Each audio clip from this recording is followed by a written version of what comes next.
Hello, aujourd'hui je vous parle d'hyperlaxité, qu'on appelle aussi l'hypermobilité, le fait d'avoir des articulations qui sont très souples. Et le but de cette vidéo, c'est de vous donner des pistes de réflexion, des conseils pour mieux vivre avec ce syndrome d'hyperlaxité, parce que j'en fais partie, et du coup de vous faire prendre conscience de ce qui est important à mettre en place de manière à venir soutenir vos articulations. L'hyperlaxité, c'est caractérisé par les articulations qui vont au-delà de leur amplitude dite classique, principalement parce que les ligaments ne font pas leur job de maintien de l'articulation. Et du coup, on peut avoir des amplitudes qui sont parfois douloureuses et inconfortables dans la vie quotidienne.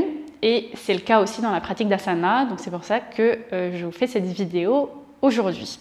L'hyperlaxité est principalement concentrée dans les articulations des doigts, du coude, de l'épaule, de la cheville et du genou. Mais on peut très bien être hyperlaxe de certaines articulations et pas hyperlaxe d'autres articulations. Par exemple, moi je ne suis pas hyperlaxe des doigts, hein, je n'arrive pas à retourner complètement mes doigts. En revanche, quand on regarde mon coude, c'est assez parlant. Donc il y a certaines articulations qui le sont, certaines articulations qui ne le sont pas. Le problème de l'hyperlaxité, c'est qu'elle rend les articulations moins stables, justement parce que les ligaments ne font pas vraiment leur job de maintien. Et du coup, les personnes sont beaucoup plus sujettes à des luxations, des entorses, etc. C'est important d'apprendre comment maintenir justement l'articulation et comment, quelle structure dans notre corps va remplacer en fait les ligaments qui ne font pas bien leur travail.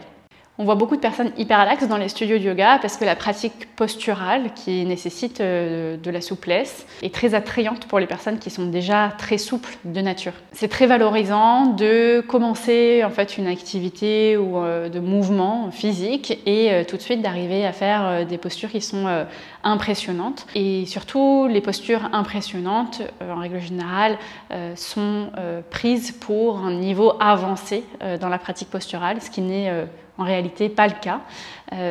Et c'est pour ça qu'il y a tant de blessures aussi dans les cours de yoga, parce que les personnes hyperlaxes viennent pratiquer parce que c'est facilement accessible pour leur corps qui est déjà très souple, mais elles n'ont pas conscience en fait d'où elles ont besoin de s'arrêter pour supporter leurs articulations et également pour avoir une vision long terme du corps et de la longévité en fait de leur corps et de leurs articulations.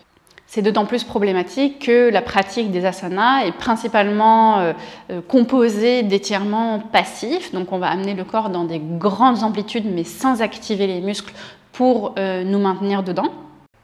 Du coup, les personnes qui sont hyperlaxes et qui ont déjà une grande souplesse continuent d'aller vers la souplesse, continuent d'aller vers l'étirement, alors que leurs articulations sont déjà peu maintenues et qu'elles devraient plutôt faire le contraire. C'est-à-dire développer du maintien autour des articulations de manière à les rendre moins fragiles et à prévenir les blessures. Du coup, on se demande comment créer plus de maintien, comment stabiliser les articulations. Et bien, c'est très simple, il suffit de renforcer le corps, renforcer les muscles pour qu'ils jouent un rôle aussi de maintien de l'articulation et qu'ils prennent une partie du travail des ligaments. Et ça va vraiment aider à éviter d'aller dans ces amplitudes de mouvements qui sont trop extrêmes. Et aussi, ça va permettre, même si on va dans ces amplitudes de mouvements extrêmes, d'avoir un contrôle musculaire qui vient justement, comme je le disais, protéger, maintenir, soutenir l'articulation. Donc par exemple, tout à l'heure, je vous parlais de mon coude. Ici, on va chercher, pour protéger le coude, à renforcer les muscles attenants, bien sûr, à l'articulation. Donc ici, ça représente les muscles de l'avant-bras, le biceps et le triceps principalement. Générer ou créer dans sa pratique des exercices qui permettent justement de renforcer les muscles.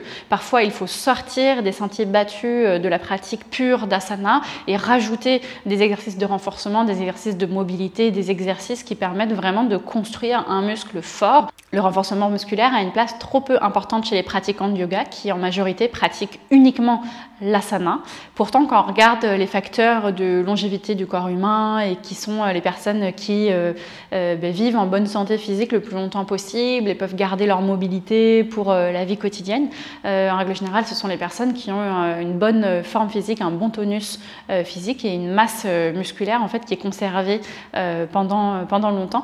Et ce n'est pas la souplesse extrême qui ne sert pas à grand chose en réalité dans la vie de tous les jours, à part bien sûr gagner des likes sur Instagram, mais ce n'est pas un facteur qui va favoriser en fait la longévité. Alors oui, une souplesse minimum est absolument primordiale pour pouvoir bouger et se mouvoir en toute liberté, mais la souplesse extrême, elle, est plus néfaste en réalité sur le long terme que bénéfique.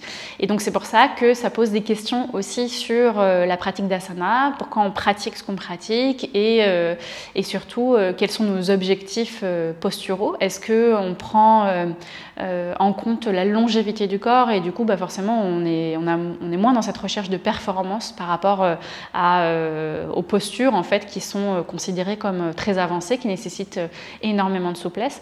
Et je pense qu'on prend un peu de recul et que ça devient un peu plus sain, où on visualise aussi le long terme et l'évolution du corps au fil des années, et justement supporter ça, accompagner ça par le développement de la force nécessaire, de la mobilité nécessaire, dans le but de pouvoir rester en forme physique le plus longtemps possible. Du coup, pour résumer la leçon d'aujourd'hui, c'est que être ultra souple n'est pas forcément un objectif qu'on devrait avoir. On devrait plutôt se focaliser sur un corps en bonne santé, un corps qui va vieillir dans de bonnes conditions. Dédier une part de la pratique physique au renforcement également.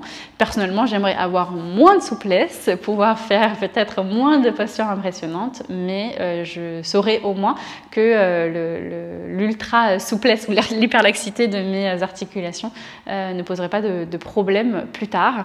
Dites-moi si jamais vous êtes sujet à de l'hyperlaxité, est-ce que vous avez ce syndrome, qu'est-ce que vous ressentez, qu'est-ce que vous avez entendu comme conseil, et dites-moi aussi si cette vidéo vous a aidé.